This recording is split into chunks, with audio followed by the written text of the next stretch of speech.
Rhaenyra walks the halls of Dragonstone carrying the weight of Luke's death like a shadow she can never escape.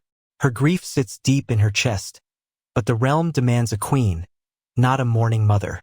Daemon pushes for retaliation, convinced only fire will balance the scales. Yet Rhaenyra hesitates, fearing the devastation it will bring. Their disagreements slowly widen an emotional gulf neither wants to acknowledge. Meanwhile, whispers of her supposed weakness spread across the realm, threatening her claim before the true war has even begun. She strengthens her counsel with calm focus, reminding herself that her decisions will shape the fate of Westeros. In King's Landing, Aegon sits uneasily on the Iron Throne, yearning for approval but knowing he rules through fear more than loyalty. Aemon stands colder and more dangerous at his side, pushing him toward aggressive decisions. Alicent tries desperately to keep her children from destroying each other, but every plea goes unheard. Otto manipulates the small council with quiet precision, securing allies who care more about power than peace. The city senses fractures within the Green Court and begins to lose faith. Even Helena's quiet prophecies echo through the Red Keep, their warnings dismissed until it is too late. Rhaenyra, sensing the realm's shifting loyalties, sends Jace north to secure Cregan Stark's support. In Winterfell, Jace is struck by the North's honor and heavy sense of duty. Cregan listens to the young prince with a solemn intensity that makes Jace feel both small and respected. Their alliance, known later as the Pact of Ice and Fire, becomes a lifeline Rhaenyra didn't realize she needed. Snowy winds carry hope southward when Jace prepares to return with northern support. The North's involvement becomes a game-changer for the Blacks, even if the war's cost has not yet revealed its full cruelty. Daemon, unable to sit idle, rides to Harrenhal, a fortress with more ghosts than soldiers. The cursed castle gnaws at his sanity, whispering reminders of every failure and every wound he hides beneath his rage. His dreams twist into visions he claims to ignore but secretly fears. The soldiers grow uneasy, avoiding the hallways after dark. Messages from Rhaenyra go unanswered for days at a time, leaving her confused and frustrated. Harrenhal becomes a mirror of Daemon's crumbling inner world, and he feels farther from Rhaenyra than ever before. Meanwhile, Corlys Velaryon rebuilds the Black Fleet at Driftmark, preparing the seas for war. He warns Rhaenyra that the Greens may attack through trade routes or blockades. His presence remains one of her strongest pillars of stability, a reminder of the alliances she still has. Rhaenys stands firm beside her husband, her calm strength guiding Rhaenyra through the darkness. Together, they help fortify Dragonstone into a command center ready for the storm. Rhaenyra draws heavily on their counsel, knowing wise voices are scarcer than loyal ones. In the capital, Aegon attempts to win the love of the people through feasts and declarations, but the common folk sense instability behind every smile. Aemond grows disgusted with his brother's attempts at charm, calling them signs of weakness. Criston Cole further fuels Aemond's aggression, becoming the sword arm of his ambitions. Alicent watches helplessly as her sons drift toward destruction. Otto prepares the city for possible siege, tightening control of the gates and the gold cloaks.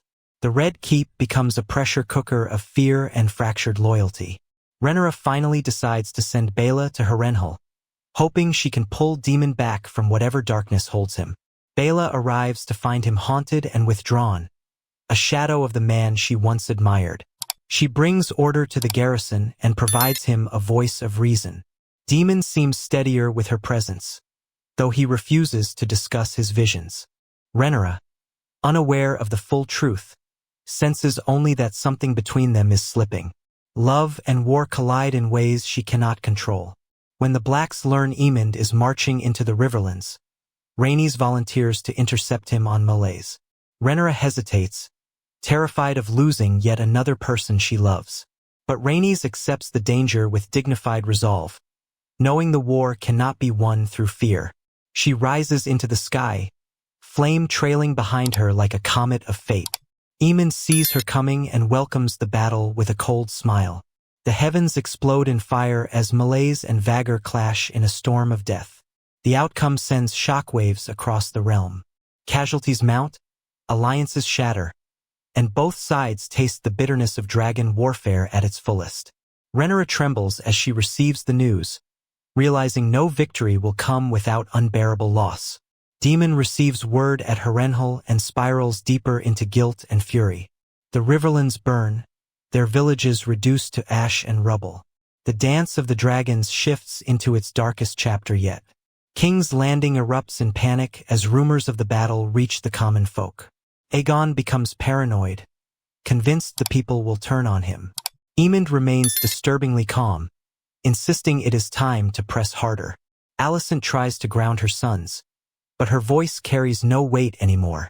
Otto fortifies the city walls, bracing for an assault no one knows the timing of. Fear becomes the city's dominant ruler. On Dragonstone, Rhaenyra gathers her children, feeling the crushing dread of a mother who knows the war will soon reach their doorstep. Jace comforts her with a steadiness beyond his years, quietly accepting the burdens of a prince raised in chaos. Rhaenyra resolves that no more of her children will be casualties of this war. She calls her council, setting their final plan into motion with iron determination. Every general feels the shift. This is no longer defensive strategy but a march toward destiny. As winter winds tighten their grip on the realm, armies converge from every direction. The Greens scramble to hold King's Landing. The Blacks prepare for the final push. Dragons circle the skies like harbingers of doom, their roars echoing across blasted fields. Rhaenyra and Aegon each grapple with guilt, legacy, and the inevitability of tragedy. The dance of the dragons races toward a devastating crescendo, one that will shape Westeros for generations to come. Rhaenyra's council begins refining their strategy, studying every river crossing, supply line, and castle between Dragonstone and King's Landing. Corlys promises to tighten the naval blockade, cutting the Greens off from allies across the narrow sea. Rhaenys loss still echoes in every whisper of the chamber, but her sacrifice fuels their determination. Rhaenyra feels her courage sharpen into something unbreakable, forged by pain. She vows to end the war before it devours the realm entirely. Around her, every supporter understands they stand on the threshold of history. In the Red Keep, Aegon becomes increasingly volatile, snapping at servants and lashing out at advisors.